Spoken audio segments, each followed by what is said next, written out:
C. Joseph Vijay எனும் நான்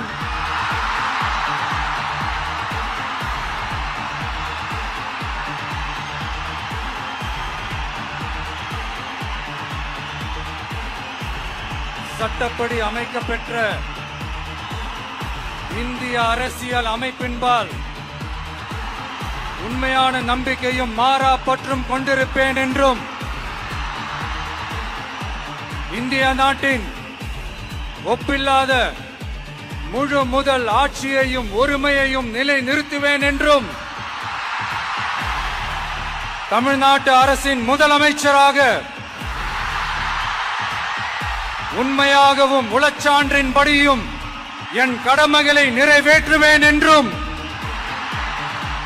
அரசியல் அமைப்பிற்கும் சட்டத்திற்கும் இணங்க அச்சமும் ஒருதலை சார்பும் இன்றி விருப்பு வெறுப்பை விலக்கி பலதரப்பட்ட மக்கள் அனைவருக்கும் நேர்மையானதை செய்வேன் என்றும் ஆண்டவன் மீது ஆணையிட்டு உறுதிமொழிகிறேன்.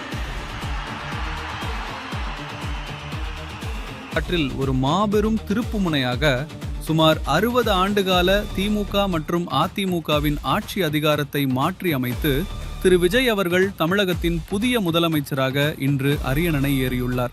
தமிழக வெற்றி கழகம் 108 இடங்களில் வெற்றி பெற்றிருந்தாலும் காங்கிரஸ், விசிக, இடதுசாரி கட்சிகள் மற்றும் IUML உள்ளிட்ட கட்சிகளின் ஆதரவோடு 120 எம்எல்ஏக்களின் பலத்துடன் ஒரு வலுவான கூட்டணி ஆட்சியை அவர் அமைத்துள்ளார்.